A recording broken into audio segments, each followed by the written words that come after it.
સમાધાન આવ્યું આપણે આજનું? 2 દિવસ પહેલા કચ્છ પૂર્વના એસપી સાહેબે ખૂબ જ વાહિયાત, બેબુનિયાદ અને જૂઠા આરોપો આમ આદમી પાર્ટી ઉપર અને ગોપાલ ઇટાલિયા, મનોજ સોરઠિયા ઉપર લગાડેલા.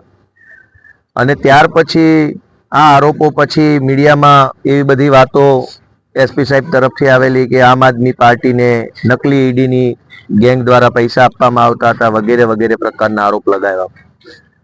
આમ આદમી પાર્ટી એક નખ શીખ ઈમાનદાર પાર્ટી છે અને ગોપાલભાઈ ઇટાલિયા, મનોજભાઈ, ઈસુભાઈ, રાજુભાઈ તમામ લોકો કટ્ટર ઈમાનદાર વ્યક્તિઓ છે. અને આવા કટ્ટર ઈમાનદાર વ્યક્તિઓ ઉપર જ્યારે ભ્રષ્ટાચારના કે પૈસા લીધા આવું તેવું કર્યાના જૂઠા આરોપો લગાવવામાં આવે ત્યારે ખૂબ દુઃખ લાગે છે. અને એટલે અમારા ઉપર લાગેલા આરોપોનો જવાબ આપવા માટે, પોલીસની તપાસમાં સહયોગ આપવા માટે જે કંઈ પણ પોલીસે અમને પૂછવું હોય આ નકલી ઈડી બાબતે, નકલી ઈડી ની અંદર પકડાયેલા માણસોની કામગીરી બાબતે, આમ આદમી પાર્ટી બાબતે જે કાંઈ અમને પૂછવું હોય તે તમામ પ્રશ્નો, તમામ સવાલોના જવાબ આપવા માટે આજે સવારથી લગભગ 11, સાડા 11 આસપાસથી હું આ પોલીસ સ્ટેશને આવ્યો છું.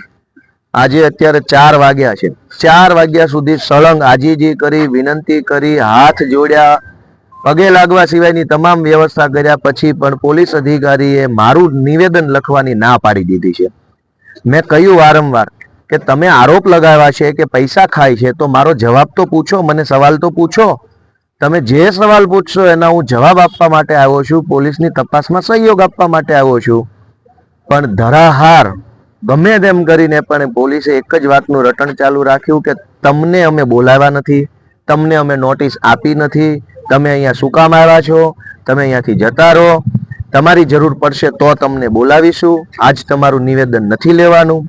આમ 4-5 કલાક સુધી હાથ જોડ્યા પછી, વિનંતી કર્યા પછી પોલીસે હજુ સુધી અમારું નિવેદન લખવાનું કે અમારા જવાબ લખવાનું કે આ ઘટના સંદર્ભે જે કાંઈ પણ તપાસ હોય એ તપાસ કરવાનું એમણે યોગ્ય સમજ્યા નથી.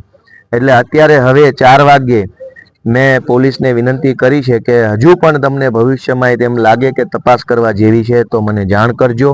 પણ આજે પોલીસે મારું કોઈ નિવેદન નથી લખ્યું, કોઈ પૂછપરછ કરી નથી, કશું જ ચર્ચા કર્યા વગર તમે અહીંયા શું કામ આવ્યાની વાતો કરી અને 4 કલાકનો સમય બગાડ્યો છે. આ સમગ્ર ઘટનાક્રમમાં અમારા માનનીય આગેવાન શ્રી હેમંતભાઈ ખવા પણ ઉપસ્થિત હતા, અમારા માનનીય પ્રદેશ પ્રમુખ શ્રી ઈશુદાનભાઈ ગઢવી પણ ઉપસ્થિત હતા, માનનીય પ્રદેશના આગેવાન શ્રી રાજુભાઈ કરપડા સાહેબ ઉપસ્થિત હતા.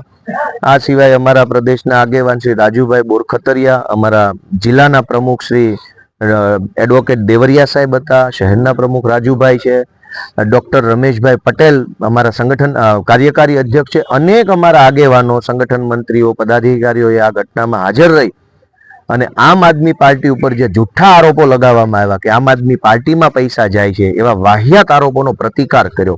અને આમ આદમી પાર્ટીએ એકજૂટ થઈ અને પાર્ટી ઉપર લાગેલા ખોટા આરોપનો પ્રતિકાર કર્યો છે.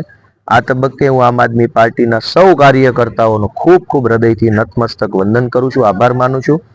અને આ ખોટા આરોપો પોલીસે જે લગાવ્યા એનો આજે ભાંડાફોડ થઈ ગયો છે. હું સામે ચાલીને આવ્યા પછી પણ 4-4 કલાકથી પોલીસે નિવેદન ન લખ્યું, જે બતાવે છે કે એસપીએ વિડીયો બનાવીને જે વાત કીધી હતી એ જુઠ્ઠી હતી ને એનો આજે ભાંડો ફૂટી ગયો છે. Thank you.